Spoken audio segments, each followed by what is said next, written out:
Good evening, and welcome to another episode of the Sealess Villains podcast, your cultivators of the comic culture. I'm your host, AJ. We've got Luke, and we have Red in the house. What's up? Good evening, gentlemen. Good evening, viewers. How is everyone today? So good. So good. So good. Before we begin the show, make sure you like and subscribe and hit that notification bell, and make sure you let all your friends know about the show. That way we get more viewers, and hopefully we can get more sponsorship out of this. You know, that's what we hope, right? Let's work on the audience participation first, and then everything else will come through. Yeah. It's been fun. Yeah. We'll keep it fun. We also want to give a special thank you to the veterans. It is Veterans Day, so thank you for your guys' service. Yes, my dad is a veteran. He Service and spent 10 years in the Coast Guard, actually. Oh, okay. So the first part of it was at the White House. I guess they pick like 2 members from each branch or each, and they serve at the White House on the Presidential Honor Guard. nice. So my dad was actually chosen one of the 2 from the entire branch, and he went there and did 2 years, I think, at the White House. With Clinton or Bush Sr.? No, this is like the 70s. Oh, dang. Oh, okay. So that's Nixon. Was he like a bodyguard then, essentially? Ceremonial. Yeah. So they hold like the rifles Oh, okay, gotcha. with the bayonets. I mean, I guess if push came to shove, they would they'd hold their own, but I think it was Ford. Ford was after Nixon because he took over after he left office. And there's actually a pretty cool story. So there was a big parade, a presidential parade. My dad was in it. And they did a picture of the Washington D.C. of the presidential parade. You see Ford, and there's a lady who is sticking her head out of the side of the parade route, and it's my grandma. Oh, nice. It's my grandma. She went to see my dad in the parade, and she got on the front page of it was like the Post or something like that. Did you have it framed, the picture? Somebody has it. I think Or it's probably somewhere in the Library of Congress. Yeah, oh yeah, for sure. It's in the Congress for sure. That's And awesome. then the flag, it was a really windy day, and the flag ripped off the pole, and my grandma sewed the flag on right there. Oh, wow. For the because she, of course, as a grandma, always carried around a sewing kit. How handy. Like, It's not hilarious. So my grandma, she's like Betsy Ross at that parade. So yeah, but we did Hawaii, Alabama, Sacramento, and then they were going to move us to Miami, and then 3 years in Miami, and then 3 years in the Caribbean. After that, my dad was like, "No, I don't want to go to the Caribbean." So he got out. He got us out. Oh, okay. how was the Caribbean? How old were you when you went to the Caribbean? No, he got us out before he went there because he was like one of those he sees all like the stuff that goes on that nobody else, you know what I mean? So he's like, I'm not going to the Caribbean. Right. He sees the dirty, seedy stuff that normal people like us don't get to hear about. Was this like during the early 80s or? Yeah, yep. Oh, man, we could have met then. I was in Puerto Rico at that time. That's awesome. Dang, that's awesome. And our boy Sam, of course, is active doing that kind of stuff. So shout out to Sam. Thank you for your service. If you're listening, and just, Yeah. Could Oh, not Um, imagine doing that as being an actual real life superhero. It's pretty course. intense. Plus, having Yeah. to keep the family for months on end and to come back, try to pick up where you left off every time.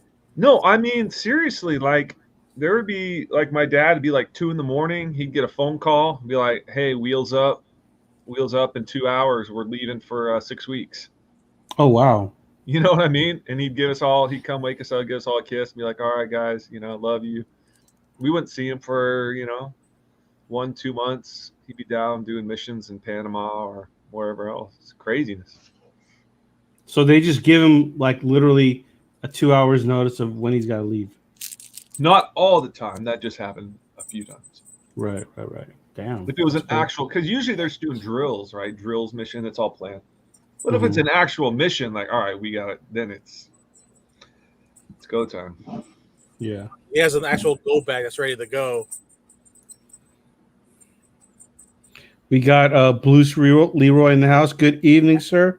I was chopping up with him earlier today through messaging IG.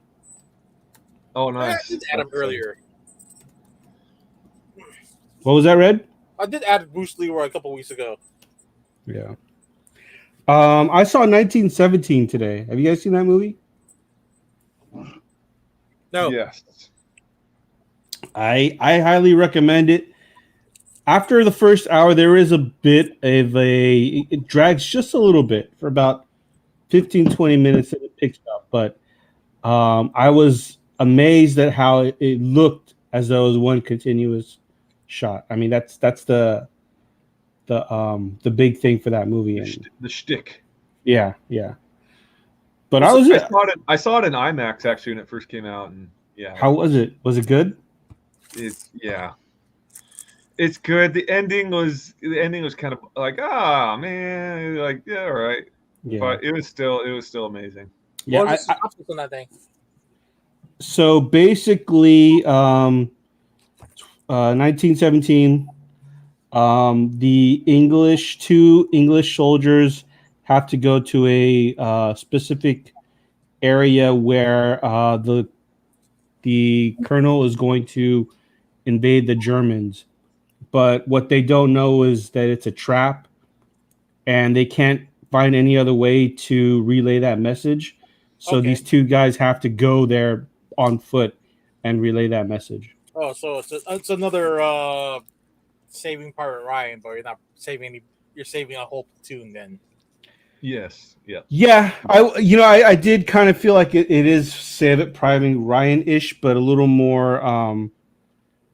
I don't want to say intense, but because it was all one shot, so it was. There were some pretty intense scenes. But it was always intense, and one thing, it never let up, and there was never like Saving Private Ryan was like the perfect war movie because it had humor and it had like heartfelt moments. Yeah. It had like all of the emotions. This movie was just like you're like in war. Like you're there, Yeah. It's I suggest watching it, Red, if you ever get the chance. I was watching it at home, I was thinking, man, this probably looked really good in the theater. So it's what, taking the place of Saving Private Ryan on Veterans Day and Memorial Day. What's going to get the most, I guess, rotation out of every channel on TV now? Because I know TNT and TBS used to play Saving Private Ryan on rotation for every soldier. I don't know. I had a DVR and today was my day off, so I just decided to watch it. So I don't really know what's been showing. I was watching the football game right now, but I don't know if it's been like an all day thing where channels are showing military movies all day.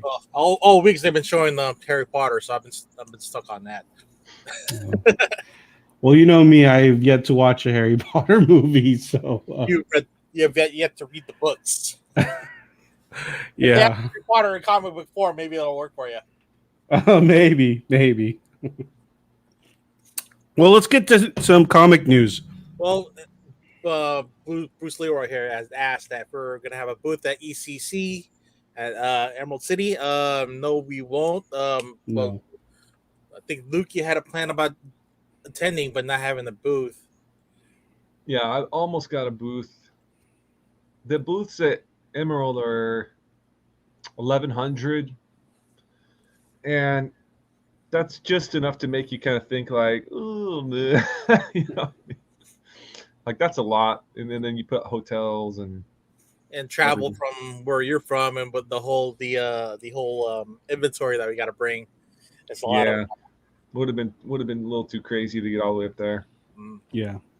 Although I might drive up for a day. I don't know yet though. How far is it from you? It's a good 3 hours.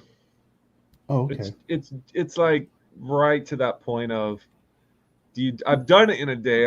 I do Seattle in a day every now and again, but it's a drive. Yeah, that's borderline. Like, is it worth coming back and forth? Like 2 hours, you might be able to say, "I'll just come back and forth each day." But 3 is like, should you get like hotel accommodations? Yeah, it's like Totally. for me the trip to Reno and back. So you got to spend a whole day there to get your at least the day's worth out of it. Yeah. But Bruce Leroy, if you, by any chance you're attending San Diego Comic Con, the special edition, Red and I will be there. So if you want to meet up, let We us won't have a know. booth or anything, but we'll hang out. No, we'll hang out. Yeah, we're not expecting it to be like normal San Diego Comic Con. I think it's gonna be a lot more chilled. So, Yes. Like how it should be about 25 years ago. yeah. Well, 25. Well, no, yeah. It didn't really get crazy until, from my understanding, Twilight. That's what made it crazy. Really? Yeah. I could see that. Yeah, like 2009, 2008, 2009. From my understanding, yeah, that's when it got. Yeah, that is true. That was like the turning point, wasn't it? Yeah. And then everyone was like, "We gotta do Comic-Con to get Yeah. our movie exposed." Well, Yeah. I guess that's why I got really busy and sold out every year after that. Then Mm-hmm. blaming on fucking Pattinson. And now he's Batman, so it's come full circle, right? Yeah, it's Yeah. circle. I heard that the director had asked him to work out and gain some muscle, and gave him 6 months to do it. Came back and didn't gain shit. Yeah, he looks thin, but you know what? I'm more excited for Batman than any other movie in 2022. I am so fucking excited for that movie.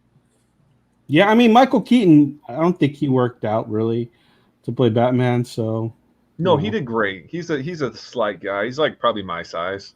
Yeah, In fact, Robert Pattinson's probably like my size, like 6 foot, 160, 170. You know.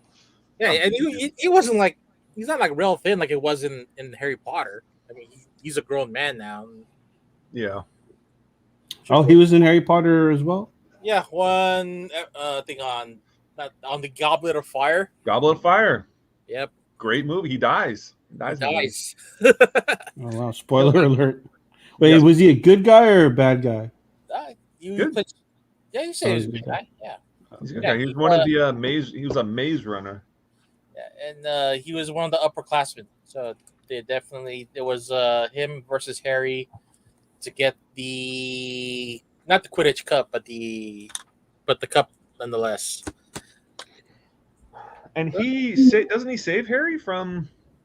He like pushes him or something from Voldemort. Sort of. I think he just got in the way. And then what do you call it? Voldemort gave him the death curse after that. I see. But Harry saved them prior to them being teleported to the cemetery. I think he was like caught on the vine and then ripped the vine off of him.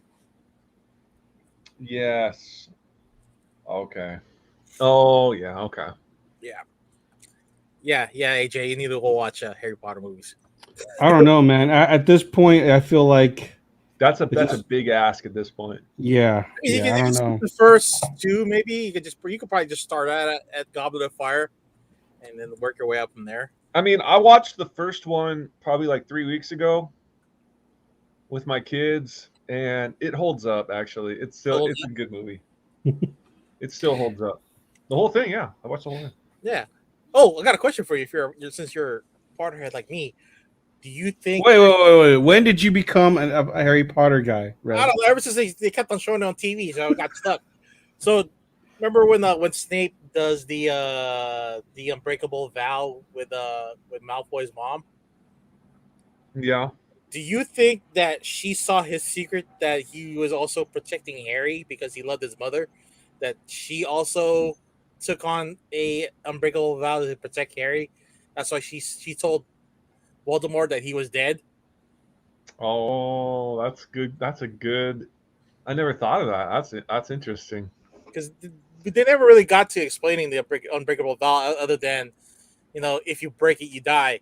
But what if you get to see the other person's secrets as well? No, there's a lot. There's a lot of questions in those movies. Like, why did Dumbledore die the way he did? And like, just for nothing. And why was he buried with the wand? You know what I mean? Yeah. Why wasn't the wand being protected?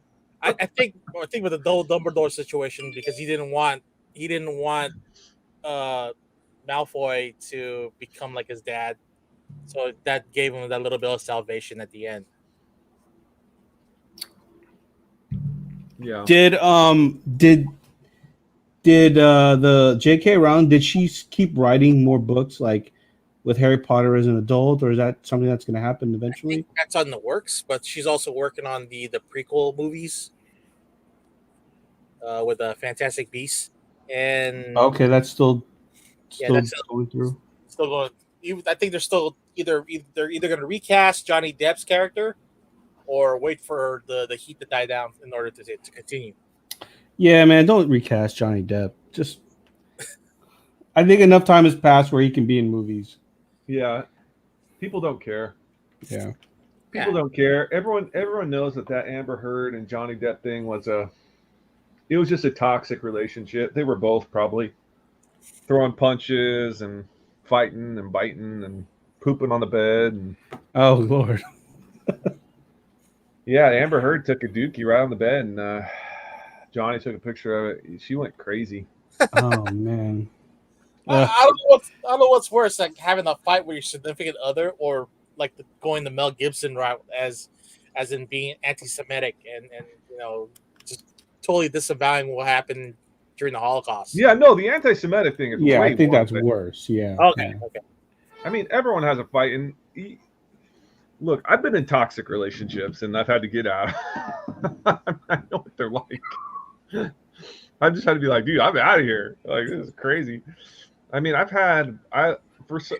before I met my current wife, I used to attract crazy women, and yeah. You want to give us any stories? Well, trouble. I don't want to get. We're not. You don't have to. You don't have to. Maybe another time. Another time. No, it just. I understand Johnny Depp and the Amber Heard situation, and I think it was a mutual toxic thing. And you can't really end both careers over it, It's like, just go your separate ways. You know what I mean? Go do your thing. Yeah, she'll still be Mara. I think she's already filming scenes in Aquaman, so yeah. DC don't care. DC doesn't care. I don't think Disney. I mean, Disney's a lot different than DC, but. Wait, Disney owns Harry Potter? No, but they own Pirates of the Caribbean. Yeah, Pirates of the Caribbean. Oh, but they're not making. They're not bringing. Universal owns Harry Potter. Yeah, but they're not bringing back Jack Sparrow, are they? They are. Oh, they are. Hopefully they are. I mean, I want to see some more. I like. Really? That's like 4 or 5 of them. I'm a little. I don't know. I kind of got tired of his shtick throughout.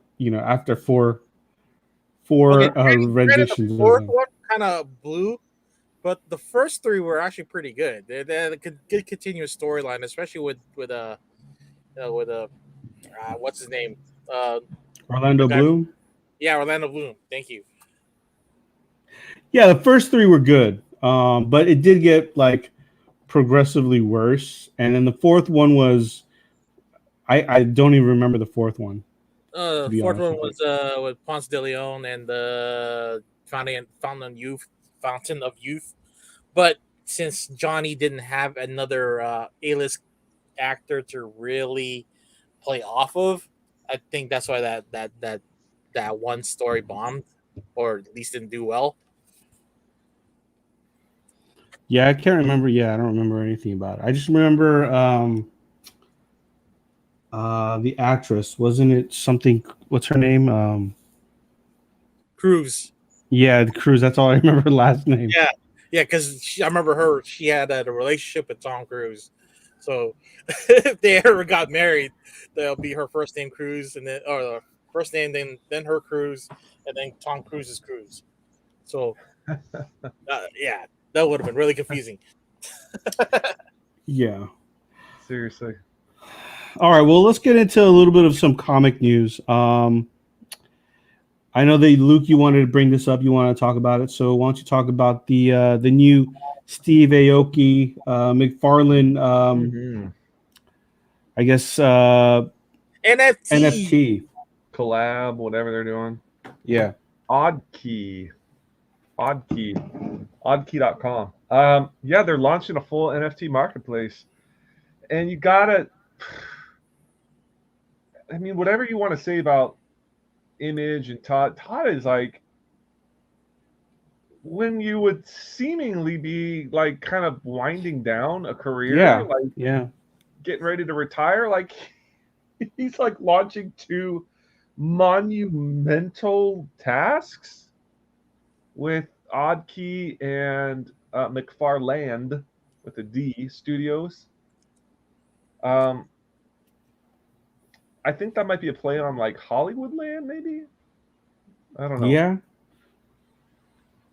But the Oddkey, it's, and I'm thinking that he's doing it with Aoki. Maybe there's like a play on words, but and he wants like a kind of a hip young face, even though Steve's not that young, but it's interesting. Yeah, So I would think that he's trying to make his kingdom a little bit bigger since he's got to do the studios, the comic books, and now his art. Oh, plus his toys. So he's trying to Toys are always going to sell. Yeah. He's trying to make a big mark right now. You know.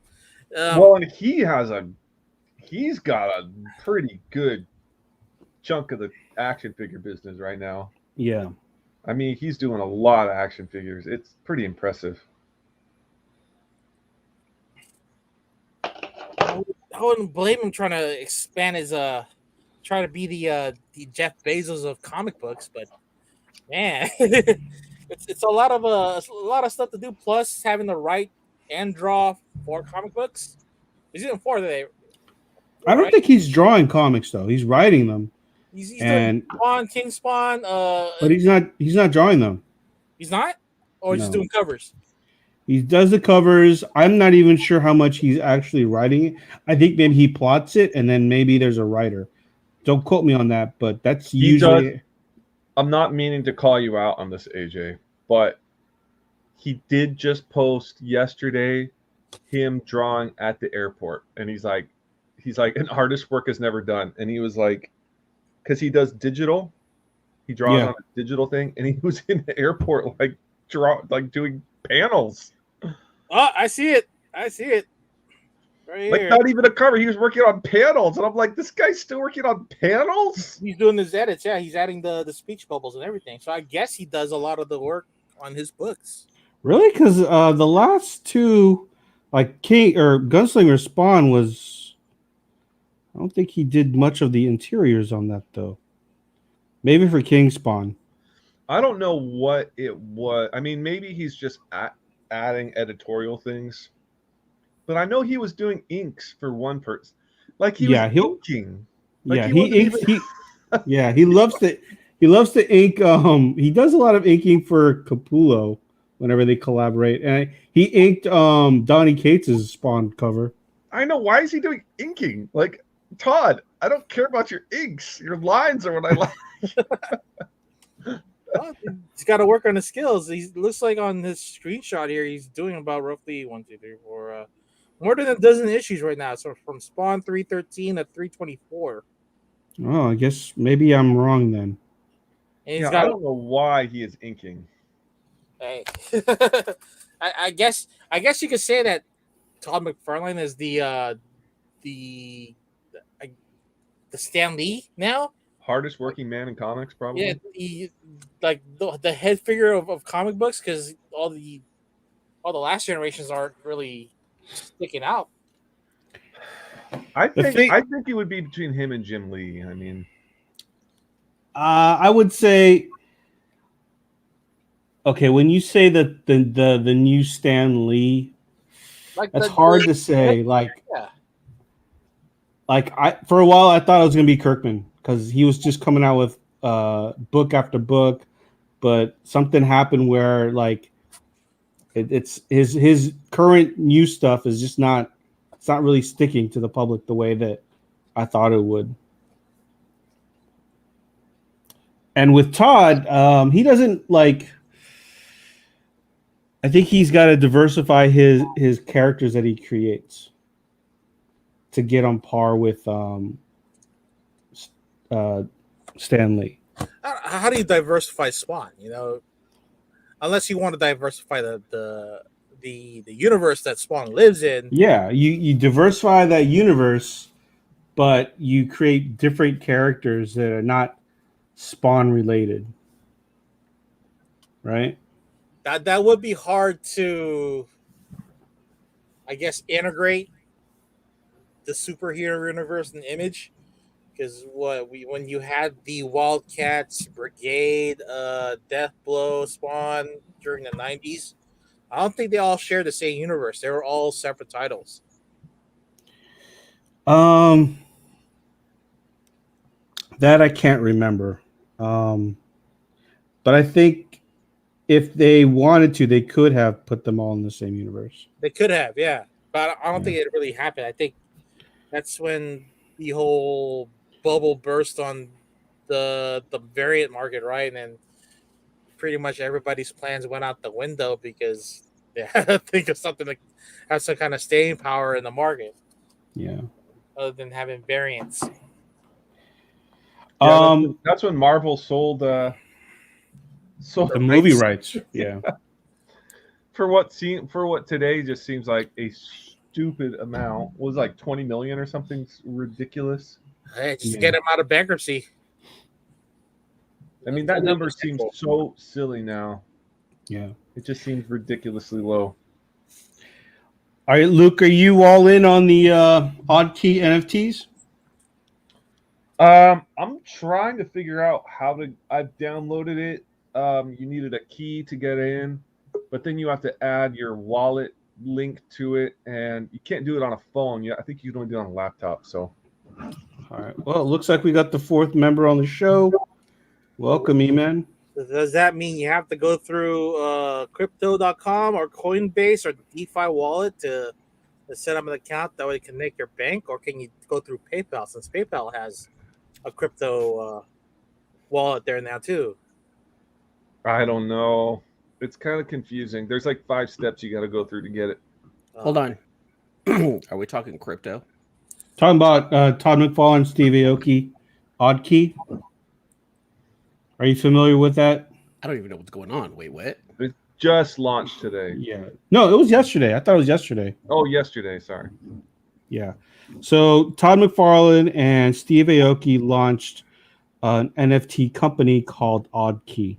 And essentially they're going to collaborate on creating, from what we understand, various NFTs. Now, also, Todd also stated that this is a way to own some of his original art as an NFT, obviously. As an NFT. Yeah, because Steve was holding the art for this book, the Malibu Sun art.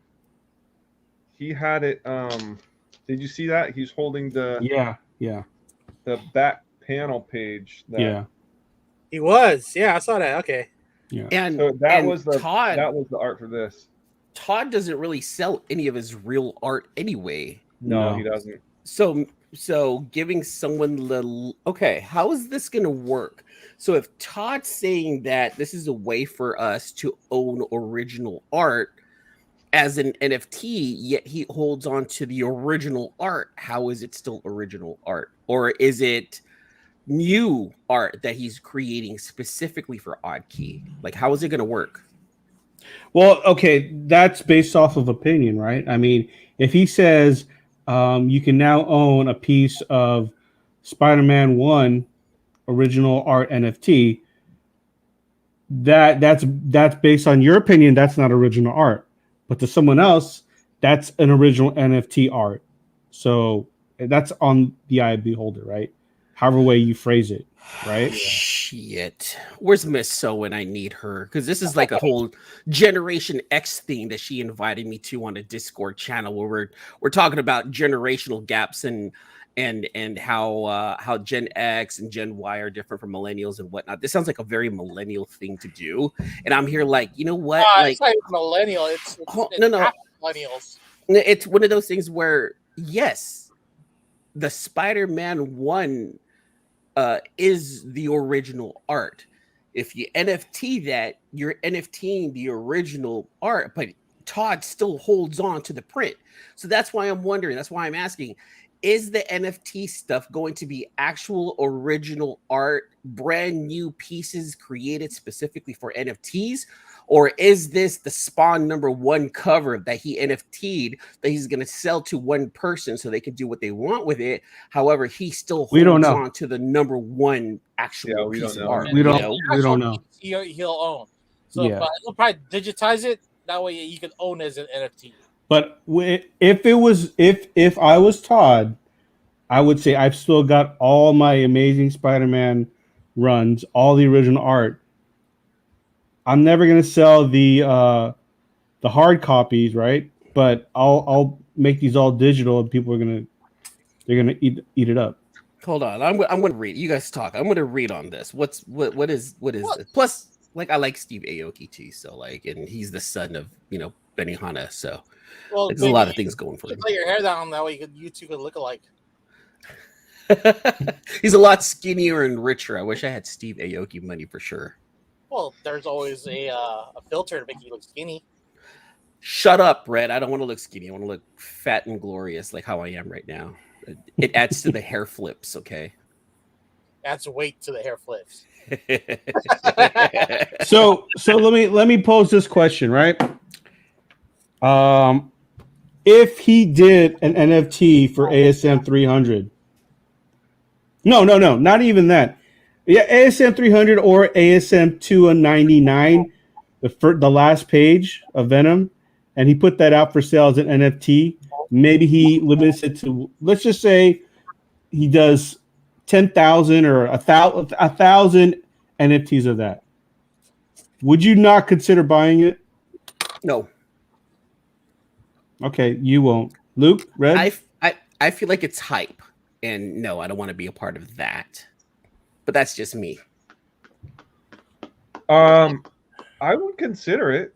I would consider it too. I would consider it as well. Definitely consider it. I'm a traditionalist. So I like having the thing in my hand, not in my screen. Well, but I wouldn't consider it for anything other than investment purposes. Yeah. And some of these NFTs are going insane. I mean, geez.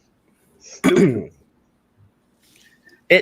I feel like NFTs, I don't know, to me, I don't know. They're both just as risky. I'm here thinking, like, you know what? I would rather have the actual original printed piece of work, the actual, pencil marks, and the actual just. Well, yeah, obviously, right? Everyone would. I mean, because at least that market is pretty steady. When it comes down to NFTs and crypto, it's I don't want to say it's volatile, but I think because it's so young and still in its infancy stage, we're middle-aged men, but I'm pretty sure younger people have jumped on this ship already. Yeah. Oh yeah, there's been a lot of people already who've jumped on the NFT thing right here. Look, there's all those sports collectors that are collecting those NFTs. Yeah, I mean, I do the NBA stuff, so yeah. But like, is it lucrative to you? Like, have you come out on top, or are you collecting it like a baseball card collector, like a regular card collector who's like, hey, you know what?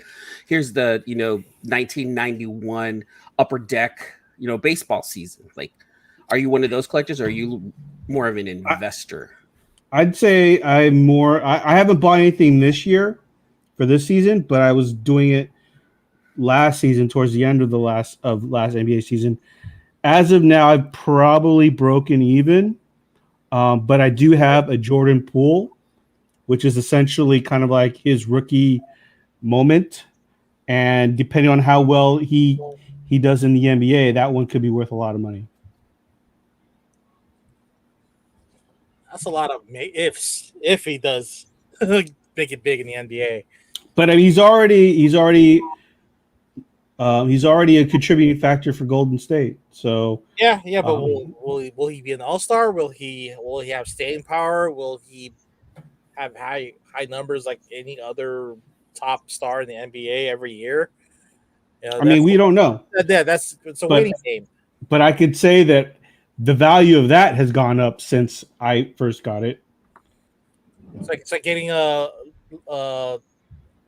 Lonzo Ball rookie card. Like, okay, you're expecting this guy to have some kind of huge numbers right off the bat as a rookie, but all of a sudden he just kind of flopped. Yeah. It's all. I mean, but you could say the same. You could say the same thing about any sports card, like physical sports card collecting. Yeah, you're banking on hopefully this guy will get good or will be good off the bat. Yeah, just like comic book collecting when we buy when we specking on a first appearance, right? Yeah, we're hoping that thing's gonna be a movie or a TV show. Yeah, but then it's like with NFT art, it's like, okay, now do I wait for it to get really rare and garner value, or do I flip it right away and just get it and gain a quick buck out of it? I mean that's the thing. Like you have to weigh those options. It's like you're just dumping stock. So you buy the first one at cheap and then sell it off for another 20% later, or at least a week later. It's a tough decision. It really is a tough decision. But I mean, I definitely if he was going to sell his old like ASM runs or even his regular Spider-Man runs as original NFT art, I would very much consider buying it, just as to see if investment purposes, I guess you could say. Yeah. Totally. Yeah, definitely that would be the most viable option as long as you can digitize the original art and doesn't take the value from the one original piece, the original 11x17 splash base. He still has it in his bank vault, but it still has a value because it only has let's say it's 1,000 NFTs for that print run or NFT. It still has value because you've got to fight 999 other people for it. Not only that, but that could potentially increase the value of that original 11x17, right? Because people are going to say, I have the digital, but if there is a time he ever sells the physical, people are going to try to get that. Yeah. But if he has kids, most likely he does, that's going to get passed over to him for those kids to have that. Yeah. I don't think his kids are in comics. I think he has one son and one daughter, and I don't know anything about their kids. Because most of those guys sold all their art in the 90s. Like when we interviewed Barry, remember? He said those guys were all selling their art, and they were a lot of them were just giving it away. Nobody wanted it. They were selling their ASM pages for $50, $75 each, covers for like $200-$300 each. Todd's really one of the only ones who kept a lot of it. Jim Lee kept a lot of it too. But those two guys were making how much were they making? $100,000 a month?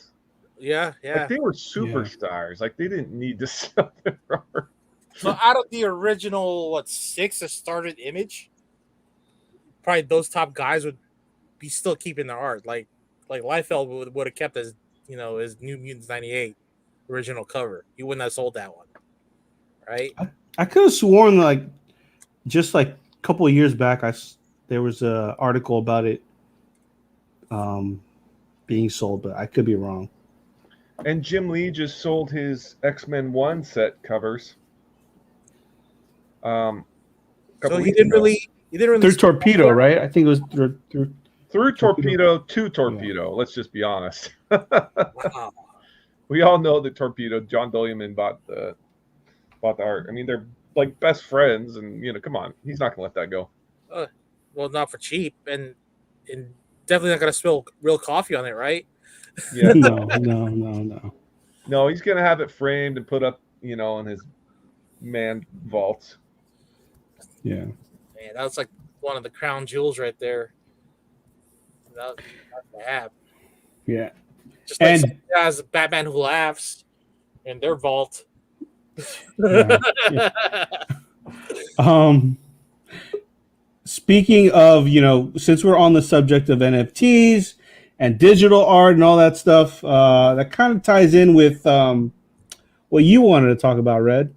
Well, because the fact that everything right now is printed on paper, there's a paper shortage. I mean, we talked about this a couple episodes ago where, as far as like printing paper and such, there was already a shortage because of the supply chain, where everything is still back ordered from China or wherever destination, and it's still stuck on a boat right now outside of Long Beach.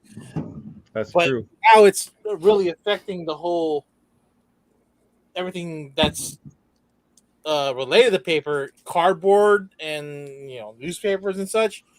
Where now there's a shortage of backer board. I had to get one of these at my LCS, and it's not your regular thick board. This is thin. This is flimsy.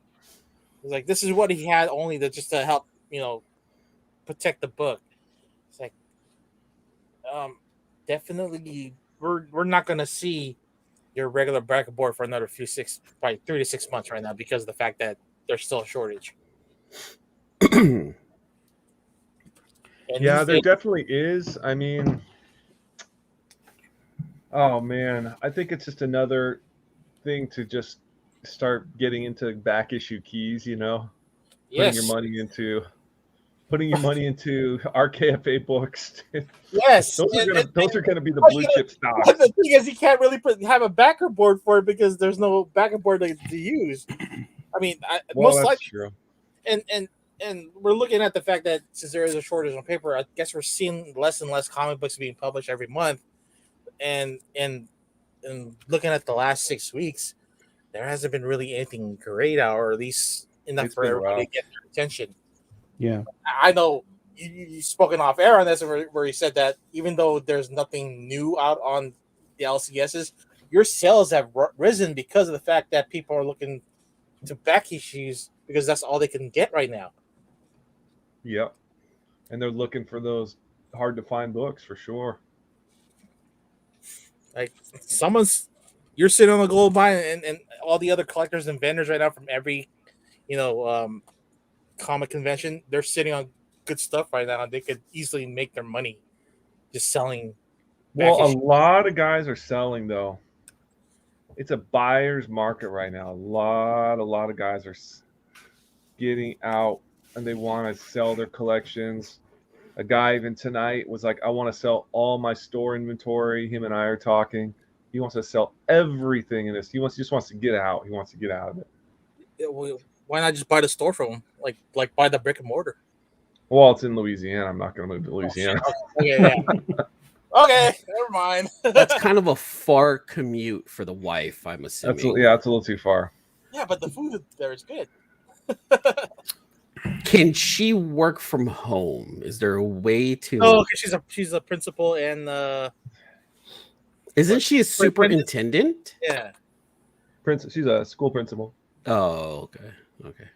Yeah, so with that paper shortage, do you think that's just going to push more digital comics out there, or is this just a phase? I don't think any of the publishers right now are pushing digital, but I think it's a phase. But they're not even doing anything about, or they're holding back publishing books until there's an ample amount of paper. Yeah. And It could be it. plus the fact that what they everybody split off from Diamond and having their own publishing distributors. So it's I guess it's a fight for supplies right now. Speaking Right. of Diamond, how about their ransomware attack? When that happened? You don't know about that? No. It happened like 2 days ago, right? 2 days ago. Yeah, they got hit by a ransomware attack. That's nuts, dude. That's Well, the fucked up. ransom.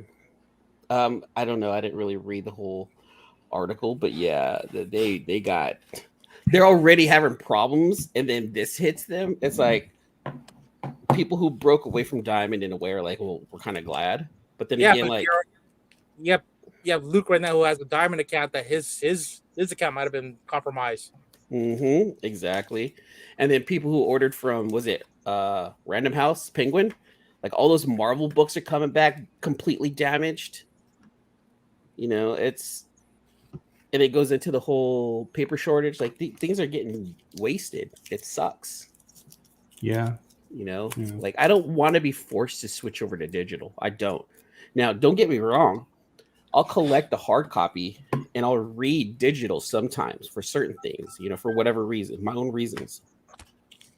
But I don't want to be forced to switch to digital. I personally don't like the idea of even purchasing digital if I can't hold on to the hard copy. Yeah, you can't show off the digital, and you can't even show off the NFT digital either, unless you have like a big screen TV just showing it off on cycling through. Well, I think with the NFT, you know, digital copies, you're the owner of that item now, right? Can't you go out and print T-shirts and make money off of it like that? You're the owner of it. Why can't you go out and print a Spider-Man #1 T-shirt? There's got to be a catch. But they've already done that though. I mean, they've got Spider-Man 1 T-shirts. You go to a comic convention. I'm not talking about just Spider. I'm just in generality, Well, right? yeah, Not but I mean, necessarily. That's the thing. They could already do that though. There has to be a catch though. There's got to be an agreement between you and the artist that the distribution rights and monies from it has to be split up. Yeah. Well, does it? You're the owner of it now. Nothing has. You're to be the owner split of it, with but any- you still the owner, but still the artist still has rights to that the NFT. No, they don't. They can't. They're selling it. They're selling off everything, including the rights. So they can't tell you what you can or can't do with it. If you want to go off and make a bunch of print T-shirts of a Venom #3 because you have, if you bought let's say if you bought like an original, like Picasso or something, I don't actually know the copyright laws or whatever in terms of like reproducing it to make prints.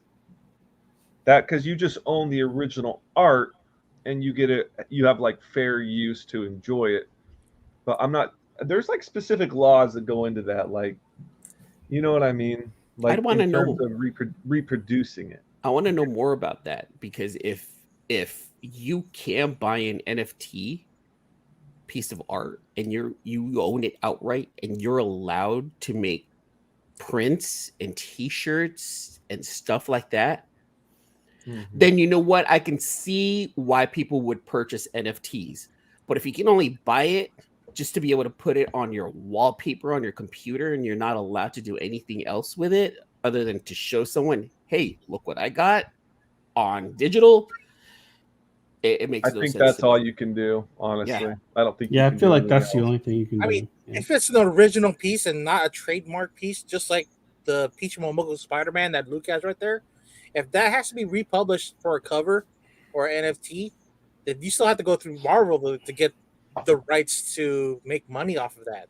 If it's the original piece, then yeah, you can make money off of it after you have bought it from the artist. If there's no copyright attached to it. This raises a really interesting question of if you purchase an NFT, how much rights do you truly have? What are your absolute rights as the owner of an NFT of a certain piece of item, what can you do with it? And Well, that's and real where is interesting it to being me. stored? What Yeah. server is it being stored on? If that server disappears or gets erased, Yeah, what I mean, you're screwed. And what constitutes the value of it, right? What will push the value of it to go up or down? Yeah. It's a digital. Well, I mean, like there's crypto, right? But then crypto is this whole blockchain thing. Now, is NFT programming, is it on the blockchain also, or is it just like a typical JPEG? There's a lot of questions Blockchain. that I have. It's on blockchain? Yeah, just like a crypto, just like a coin. Okay. Makes a little more sense. But Yeah, it's now not a JPEG. It's Yeah. okay, so if it's on the blockchain of a certain, whatever, makes a little more sense, but it's still like, what are your rights as the owner of that NFT? What can or can't you do with it? you can enjoy it like buying an original Picasso. That's the end of it. I don't think you can I don't think you have any rights to Like reproducing it or anything. monetize or reproduce it. Yeah, I mean, you could sell to the next guy. That's the only way you can monetize it. Yeah. But Like my Star Wars, bullshit. like buying this, like I own this comic, but I couldn't make T-shirts out of it, right? Legally, at least. I mean, Legally, even though you go a lot to a of people con, on Etsy it's- do. yeah, you a lot go of on people Etsy, do it. There's probably a shirt right now on Etsy Yeah. with that. Yeah. yeah, or Hot Topic. In fact, Or- screw it. I'm making T-shirt. Look at Bruce Leroy's. There's also tax implications if you sell it. Yeah, that's Yeah. true. Yeah. But depending on what country you sell it into. Your bank account is in the U.S. Whatever happens to jump into your account, that's where you get taxed. Mama Should do Clay. what I Mama used to work for Wells Fargo. But what if you had an account in Caymans? in the Caymans, or in some Caribbean country, right? Who's to say this and that? Hey, it's a trip. That's same thing with crypto, right? Crypto's technically not like an account. It's not like a legit account. Well, it is a legit account, but it's not like it's here, it's there, it's money that you have that's not really there. Which, by the way, Bitmart, I have a gripe with Bitmart right now. They're not letting me log into my account. They're fuckers. I have a whopping 1.5 million coin in Bitmart right now, and I can't access it. What does that mean when you have a 1.5 million? Like, I'm just throwing out a big number. In all reality, I think it's only worth like $10. But still, okay, because I was like, wait a minute. That I own 1.5 million coin of a certain crypto feels nice. I can say I'm a crypto millionaire. Feels good. Bought it for $10. That's really funny. Oh wait, Luke, I actually have Safe Moon because of you. Thanks. How about even? It's about coming back up to even. I think I broke. Yeah, I think I broke somewhat even with that. With I should have. You know what? I mean, I should have bought like a month ago, and it was like, yeah. However, now I have. I started out with 80 million. I have 93 million now. 93 million. Oh shit! I'm not even that high. I'm like maybe 11 million in Safe Moon. I've got 13 free million.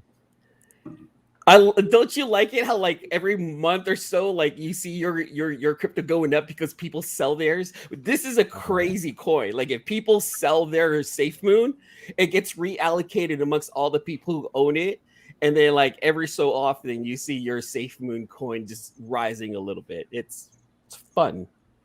I did, yeah. I bought some last spring, and then I'm out. I'm done with. I'm just gonna ride it out with that. There's so many that's just like it's just gambling at this point. It's just gambling. Yeah. I put a whopping $40 in Shiba Inu in January, and that shit shot up to $55. Man, I made some money off that. Oh, is that why I keep getting notifications for Shiba Inu on my YouTube? Oh yeah, we gotta take that off. Go ahead and unsubscribe. Hey, at least you're coming out on the black, not on the red, right? Yeah, exactly. I have enough money to buy me a brand new trade paperback of my choice because of that investment choice right there. Or since vending machines are starting to take crypto, you could probably buy yourself a bag of chips. Ooh, Wait, and vending not machines lose- are taking crypto now? Yeah, Yes, there's they some. are. But they're all taking Bitcoin. Some are taking Ethereum, but it's all mostly Bitcoin. Yeah, they just want the big ones. Yeah. Hmm, I have interesting. a whopping $47 in Bitcoin myself. What? Man, I'm raking in the dough. Exactly. How are you gonna spend Bitcoin at the strip bar? Oh, dude. Don't you say, wait, I'm sorry, you have Bitcoin? Yeah, come on.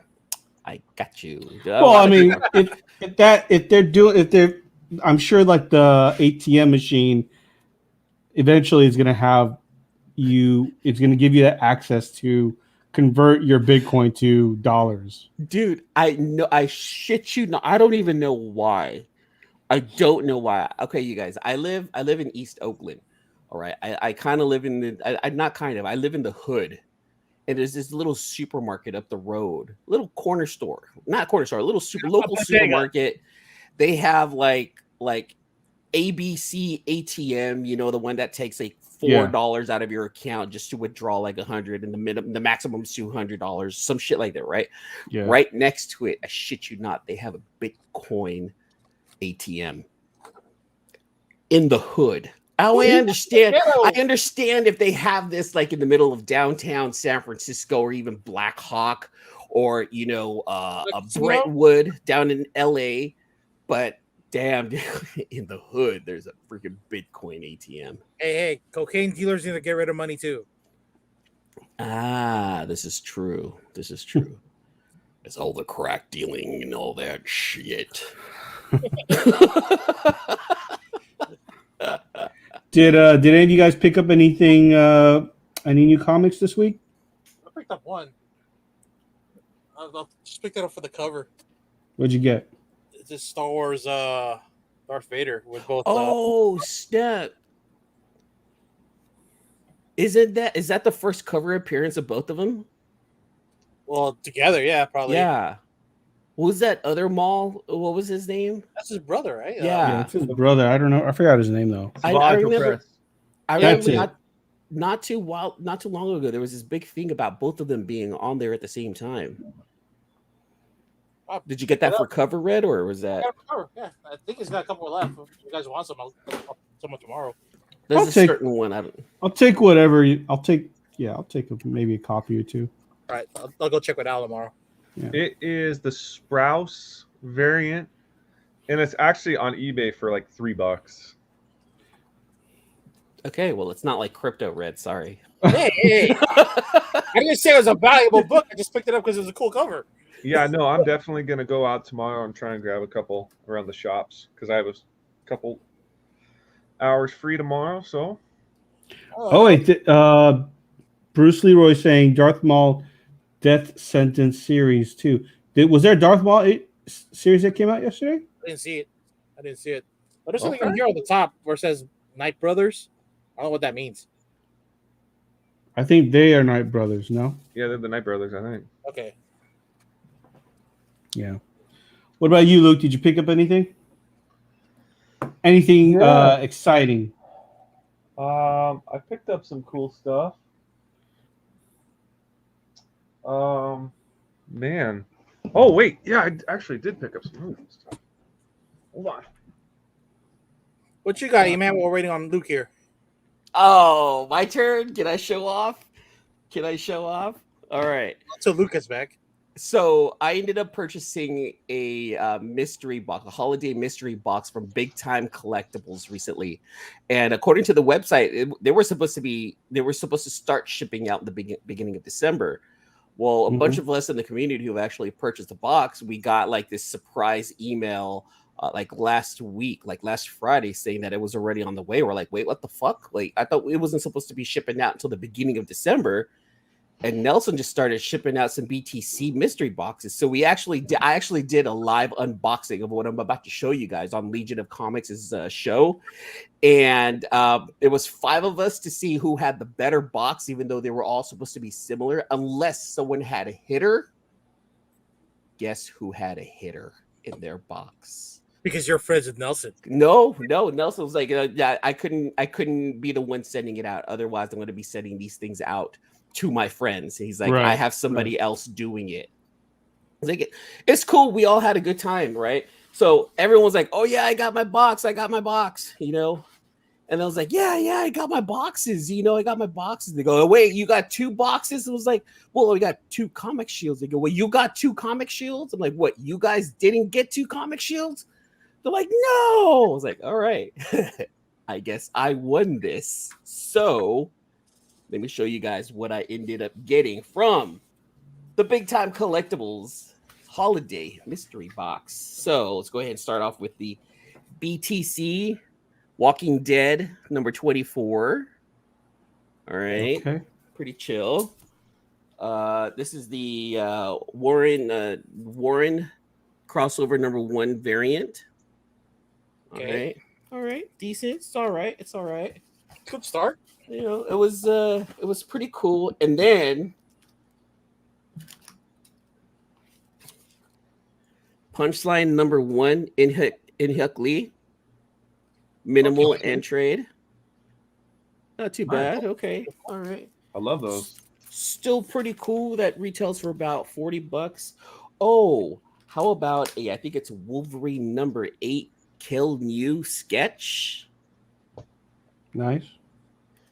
That's what do you call it? Cover swipe? I think it looked like a cover swipe from Wolverine 1, I think, right?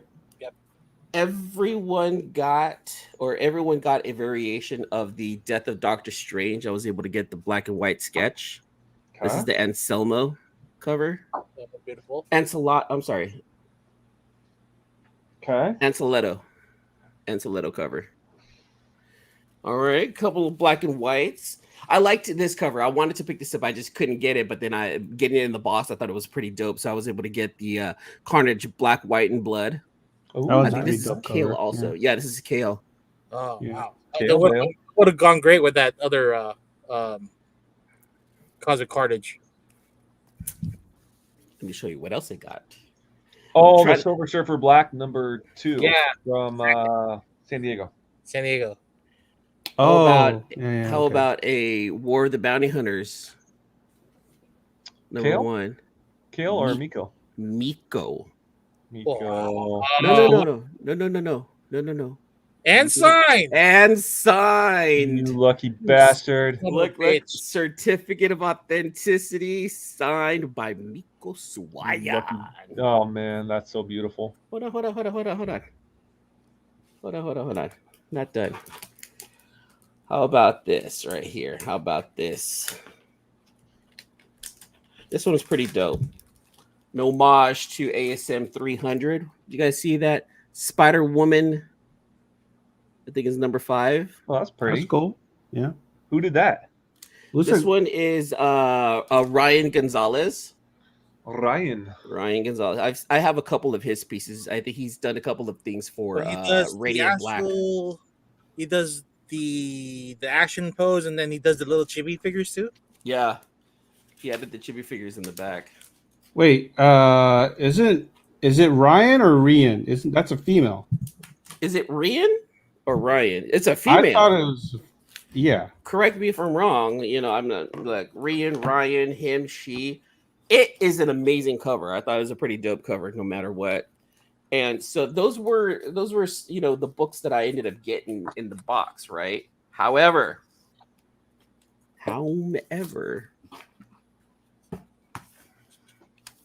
because I got 2 boxes, I want to show you what was in the other box.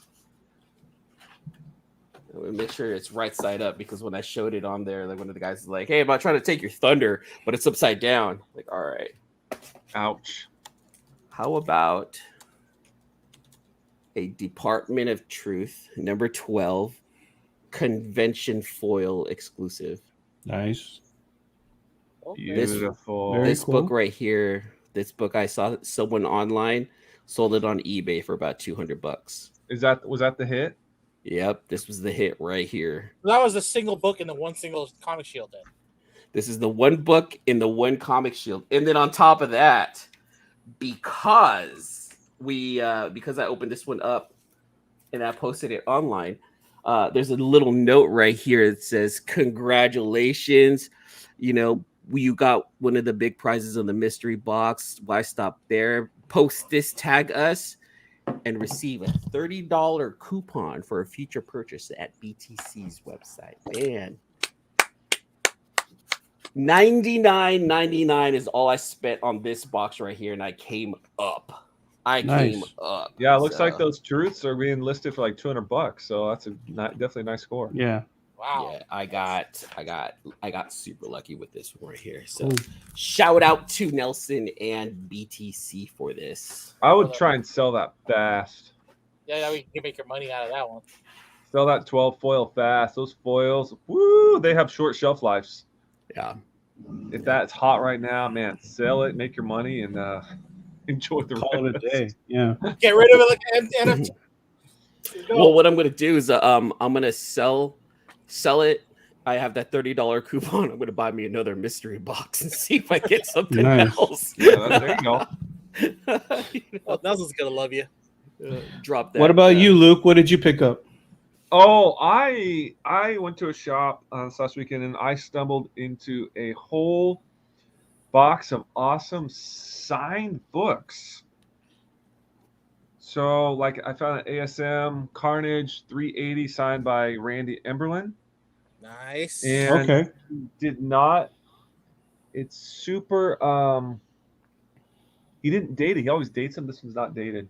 No, he just went through it real fast and big and bold. Yeah, I've never seen him sign it, so it's pretty cool. But I recognized, I was like, that's Randy Emberlin sig.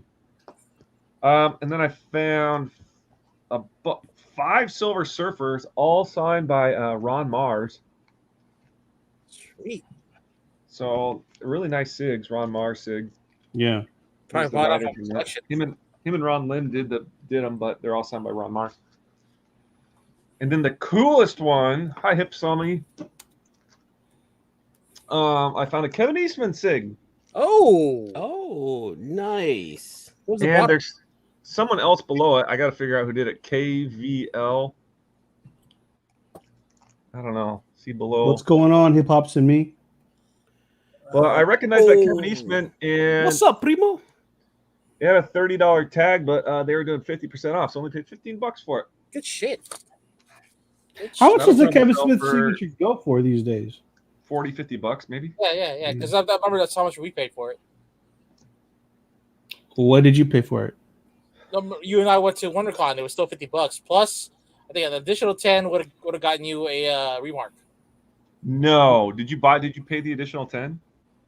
Yeah. I think that's when AJ and I went to get our turtle heads from him. It was like the size of No. the whole. What's this? No. Oh wait, you said Kevin Eastman, right? Oh, yeah. Well, for some reason, I thought you said Kevin Smith. I'm sorry. It's Kevin Smith. Your boy Kevin Smith. Yeah, Kevin Smith, Kevin Eastman. Yeah. Yeah, I thought it was like- it was $50 that we paid for the whole deal for the. Yeah. We got hooked up with those guys. Yeah. That was dope too because we also asked for speech bubbles on ours, so that we made sure that ours wouldn't get mixed up by anybody else's. Yeah. I don't know who that second thing is. KVL, because I'm looking in it.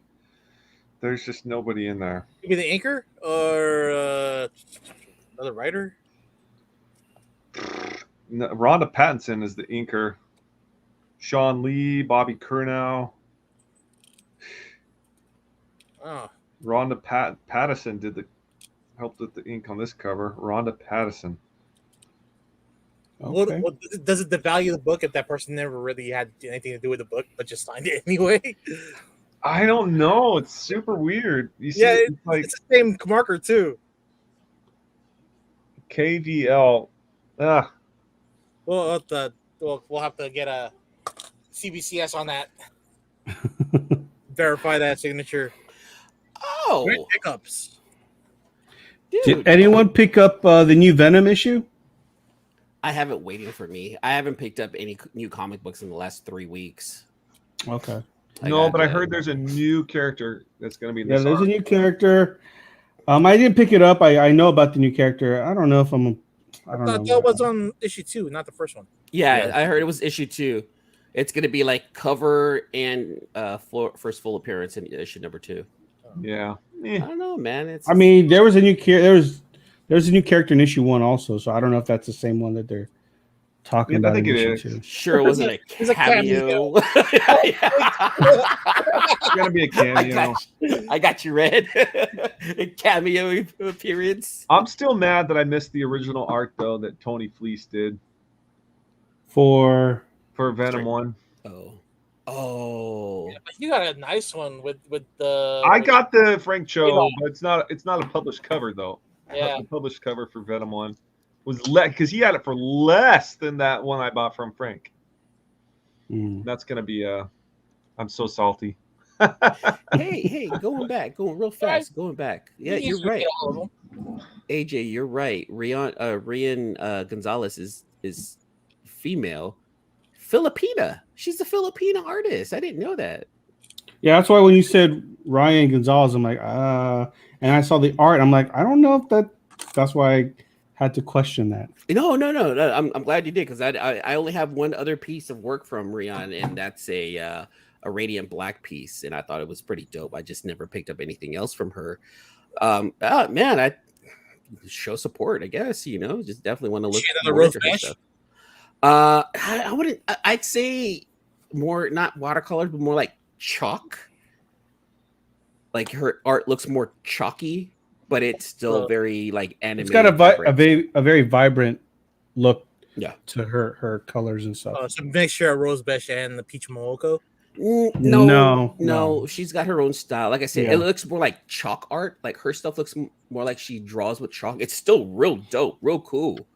But hers got is an also anime anime. vibe to it. Yeah, anime, vibrant vibe. I personally like Rose Besh's stuff is like the best stuff out right now. And she's I love that style. But Rian, I don't know how to pronounce her name. Yeah, I don't know if I thought it was Rian, but or Ryan. Yeah, I don't know. Yeah, I guess We'll figure it out someday. It's Rian. It's short for Rachel and Montoya Gonzalez III.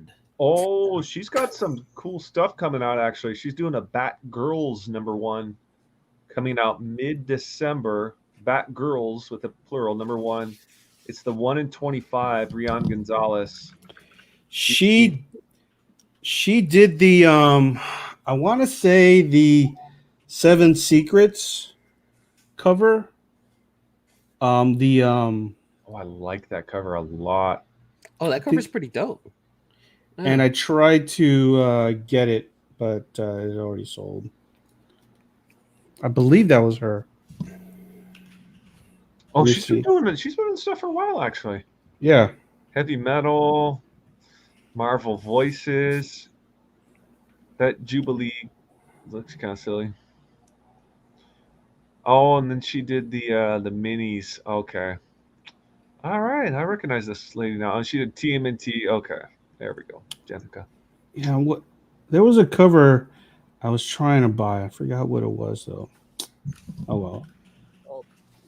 One day it'll get to me. San Diego. Maybe she'll be at SDCC this week. Yeah. This weekend. So is I that picked still up- happening? Yeah, it looks like it's going to go forward. They're not canceling it, so yeah. I picked up. I don't know if you guys picked up or heard about the new Image comic book. What's the furthest place from here? I saw it on Key Collector, but I didn't know. I should have that in my pull box. I want to say that I put that one on hold. I don't know if you guys are familiar with Rosenberg's work. He initially did the 4 Kids Walk Into the Bank and We Can Never Go Home. Mm-hmm. I know that he's done some Marvel like X-Men work, I think, and I think he worked on Punisher. But when he does like angsty teens, that's where he really shines in the storytelling. And again, this is about like teenagers being antsy. Am I saying Angst, Wait. I thought it was Tyler Boss that did Four Kids Walk Into a Bank. No. Let me see. Let me double check that. Oh no, it was both. Yeah, it was both Tyler Boss and Matthew Rosenberg. Okay. Come on, man. Why are you gonna call me out on books that I read? No, because the reason why is because I have like four kids walk into a bank, and I have what was his other one, Dead Dog's Bite, and I was like, wait a minute, that was Tyler Boss. We were both right in a way. You know, I questioned it in a way. You questioned me. I questioned it in a way. I was half right. It won't last. But yeah, I mean, if you like when he writes about teenagers doing mischievous stuff, it's right on that line. So I highly suggest you guys pick that up. Also, Righteous Thirst for Vengeance issue 2. I'm even more confused now than when I was in the first issue, because now I'm not quite sure what's going on with the main character. I still want to know what's going. I still want to continue reading it, but I'm pretty lost on what's going on now as far as what role this main character has in the story. But the art's amazing, and it's keeping me on my toes and makes me want to at least finish the first arc. So I would say if you had to go to the shop and pick up 2 books, pick up those. Obviously, Righteous Thirst for Vengeance, it was issue 2. So try to get that first issue. I think the second print came out yesterday as well. And wow, John Boy just dropped his art for Venom 3. He's doing the 1/25 variant. Oh, wow. For Marvel. And it's awesome. I'm gonna look that up right now. Oh yeah. Actually. Yeah, it's super sick. Dude, honestly, between John Boy and Rose, like those two, I would love to have those as wallpaper for like my TVs and my computers and stuff like that. There are that style is dope to me. So you would love to have their NFTs. I knew you were going to say that. I knew you were going to bring it up. I'm more than happy just copying and pasting this work and just using it as a wallpaper on my computer. That's I'm okay with that. I don't know if they're okay with that, but I'm okay with that. Oh, I just saw it. Yeah, it is. It's a nice looking cover, man. That Elektra too looks pretty dope. Yeah. Black, White, and Blood. Oh, he's got the issue 2 looks good too for local comic shop day. It looks like. I like that one too, for Venom. When is local comic shop day? Is it already happened? I thought it already passed. To be honest with you, so I don't know. All right, I put on the private chat. We've got some guests that are confirmed for SDCC special edition. You want to put that up, E-Man? Hold on. Who? What? Hold on. Private chat. You said. No, AJ. It's on the 24th. All right. Let's go ahead. Local comic shop day. Can I share this? Yeah. Can I bring this up, you guys? Yep. Looks like we have a decent lineup right now as far as like guests that are confirmed. All right. Yeah, Wednesday, November 24th is local comic shop day. Ooh, nice. Ryan Benjamin. I've liked his art is dope. Let's blow this up. Ryan Benjamin, Henry Barajas, Kevin Eastman. Yes. Greg Evans, Karen Evans, Cena Grace, John Jennings. And Lee, but keep going down. Then we have Jay Lee. Oh, Jay Lee. Hold on, keep going. Down. Sam Maggs. Dustin Nguyen. Yeah. Yep. Since he's local too. Alezinho. Hold on, there's more. Look, there's more. Cindy Pond, Mimi Pond, Scott Shaw, Brent Spiner, William Stout. Yep. Man, you guys got some people going there, dude. It's gonna be small and intimate, but definitely that's a pretty decent lineup. So, yeah. Yeah, hopefully, there'll be more. We still got a couple more weeks to go. Yeah, but Luke might be hungry for a Brent Spiner autograph. He's a Trekkie like me. Mm-hmm. That'd be so Okay, cool. so this is a conversation that came up over the weekend. If you don't mind me asking you guys. So Luke, Reg, since you guys are the Star Trek fans, is it Trekkie or Trekker? Trekkie. Trekkie? Yeah. Yeah, it's Trekkie. Okay. Because I heard that there was like this Trekkie's derogatory. Don't call us that. Oh, okay, well, I'm not a Trekkie, so I don't know. So Yeah, but if you're a Trekker, that could be that could be someone just going on a travel. Yeah. okay. I just wanted clarification. That's it. It's tricky. Trekkie. Okay. All right, guys. Well, we've gone on almost an hour and a half. I think it's Hey, time it's to nice call to have it a night. full crew today. Yeah. It's nice. I missed this. It's been a while, nice. Luke. Where have you been, Luke? Where have Where's you this guy been? Huh? That side. No, Right this there. guy right here. Hey, I'm look, back I and got I family. am Go ahead, Luke. energized and ready for action. I got family things going on, you guys. There's things going on over here. Yeah. It's all good. It's all good. We're Whenever gonna you can come on, you can come on, you know. Well, with that being said, guys, thank you for coming on again. Like I said earlier, make sure you like, subscribe, and hit that notification bell. That way you know when we come on. And make sure you let all your friends know about the show. You can follow me on Instagram, AJ the Comic Collector. Follow E-Man, C-List E-Man. You can follow Red, C-List Villainous Red. And you can follow Luke at Luke Weeks. And make sure you join his Facebook group, RKFA Comics. And go to his website and buy some comic books, rkfacomics.com. We'll see you guys again next week. And you guys all have a good night and have a... Hopefully we'll see. One of us will see Eternals again, right? Yeah, I mean, I thought that was the homework, but apparently I'm the one who watched it. So Hey. It's the week's still you guys Yeah. had an excuse. You guys had an excuse, but yeah. It's tough right now. It's tough right Yeah. now. I want to watch it. Don't get me wrong. I still have to watch Black Widow shit. Oh, damn. You're really behind then. Shang-Chi, but not Black Widow. Yeah. Just All right. Yeah. it sucks for the whole Black Widow thing. But Well, all right. Happy Veterans Day. Thank you for Yes. your service. Yes, the veterans. Yes. Thank you.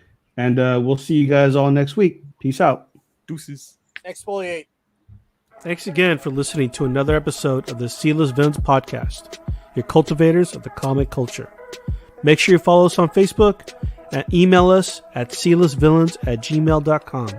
You can also leave us a voicemail or text us at 209-975-7597. Be sure to join Luke Week's Facebook group, Rare Keys and First Appearance Comics. And you can follow us on our two Instagram accounts, Sealess Villains and Sealess Villains Podcast. Lastly, follow the villains on their separate IG accounts, at Luke Weeks, at C-List Villainous Red, at C-List E-Man, and I am at AJ the Comic Collector.